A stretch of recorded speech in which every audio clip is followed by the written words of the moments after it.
Hey everyone, Isaac here, and welcome back to a fresh painting video. We are painting the Khador two-player battle box. If you want to skip to the painting, go to the next chapter.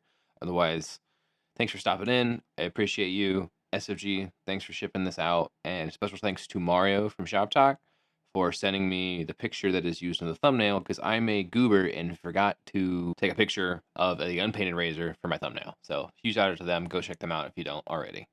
We can get into it. So we are starting out with the sponge effect, which is a little different than normal painting base coating.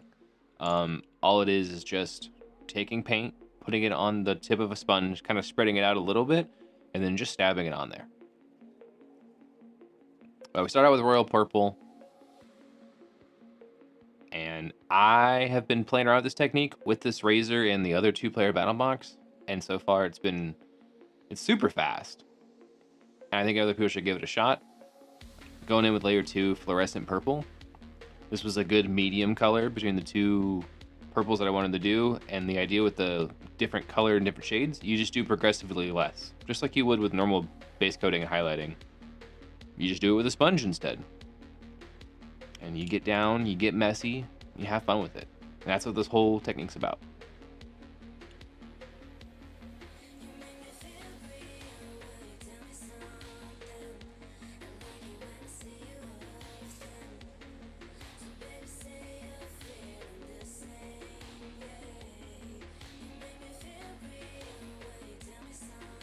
Coming in our final color, Pro Krill Magenta.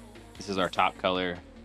You can use this as sparing or as much as you want. If you want this to be bright, poppy, go crazy with it. Go heavy on it. If you want it to be very light, detailed, like that, just be like almost the quote-unquote edge highlight, make it just the edge highlight.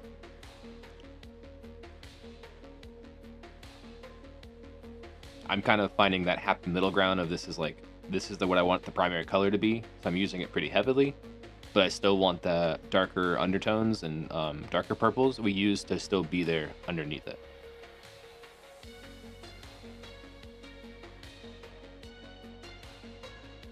Back to normal painting, using Iron Painter Fanatic Deep Azure, and this will be all like the secondary color, because the primary color is magenta, secondary color we're doing like the teals and turquoises.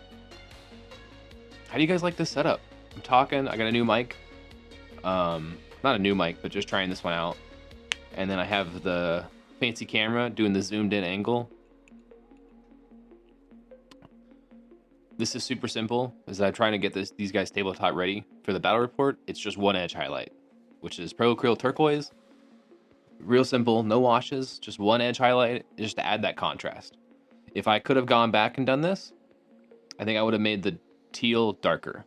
That's my little note as we go into the bold titanium white and seeing a current status of the model. You can start to see the color separation there with the super dark shadows. As normal with most whites, take it like 2 or 3 colors, 2 or 3 layers. Ended up taking me 2, I believe. And just to further break down the sponge effect more, don't go you don't have to put it, the point of it is to save time, so you don't have to, you'll see in some of the spots, I didn't paint anywhere.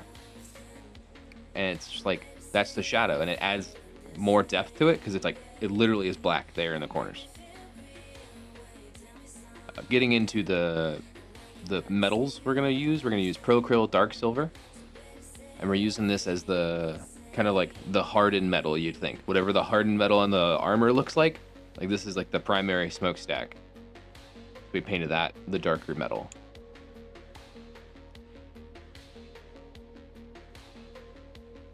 And then this is a very quick thing. I did Pro Krill Magnesium for the weapon bullets.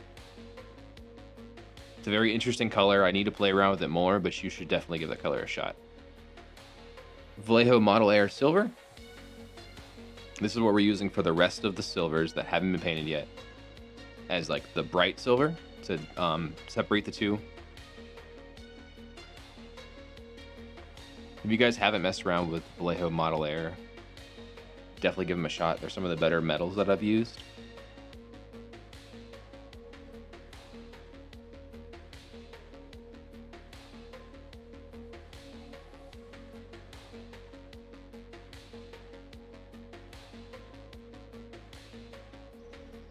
Doing a little bit This is the only red we're gonna have on the whole model. I wanted a little bit of color separation for the grenade launchers, and I figured red as the color would be different enough, but it's also a small enough piece that it's not going to take away from the rest of the model. And then going in with your typical Nuln Oil wash on all the metals just to add some quick, easy depth. And here we can see where the model's at right now.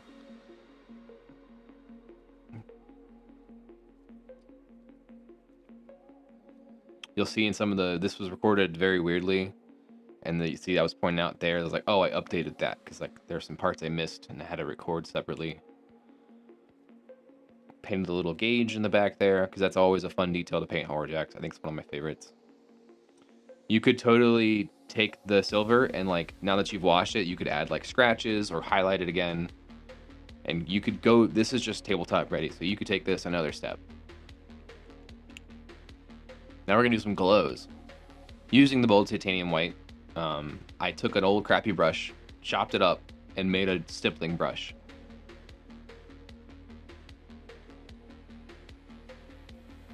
And then this is like a more advanced, more like precise sponge, the idea is.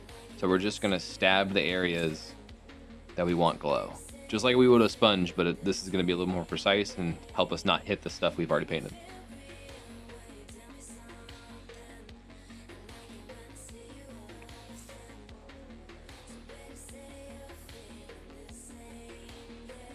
And have fun with it, man. Just go crazy. If you want more glow, put more glow. If you want less glow, don't do as much. But you can see I've also painted the recesses of the glow that are going to be the areas with white earlier in the model. This is just showing the effect on the outside that would like the OSL effect with a sponge. So this is where we're going to have some fun with the model, and this is where I'm just going to kind of ramble. This is Synthwave 90s Jazz Cup, waxed, the solo wax cup. If you remember it, you know.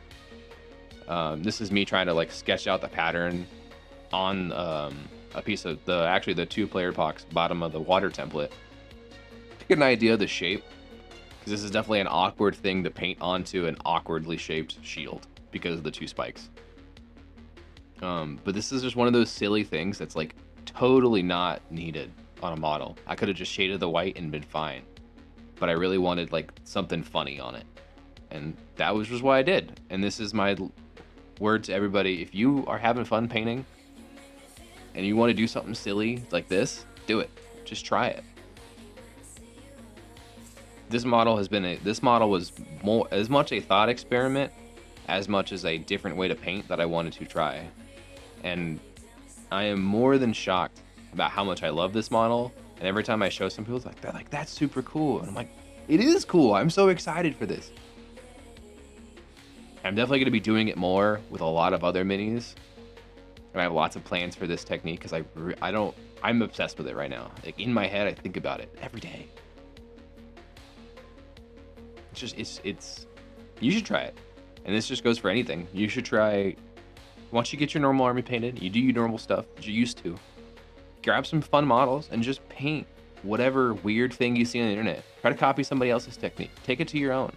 Try different things. And then even if you don't like it, find something find something you sort of like about it, and then see how you could improve upon that and mix it in elsewhere.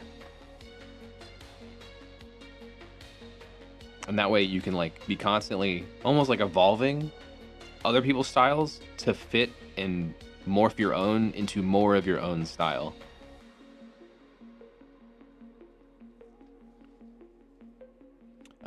Just a quick note on how I'm doing the 90s effect. I'm taking a brush with no water on it, so it's kind of frayed, putting just a little bit of paint on it, and then just scratching it across.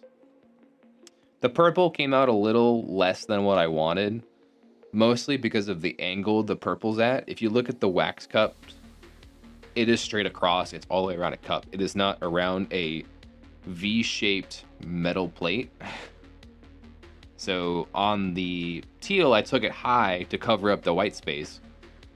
But then when I was going in the purple, I started out very vertical or very horizontal, and I just didn't curve it up enough it still looks awesome, and it still does the effect I'm out, and most people have already picked it up if they see it.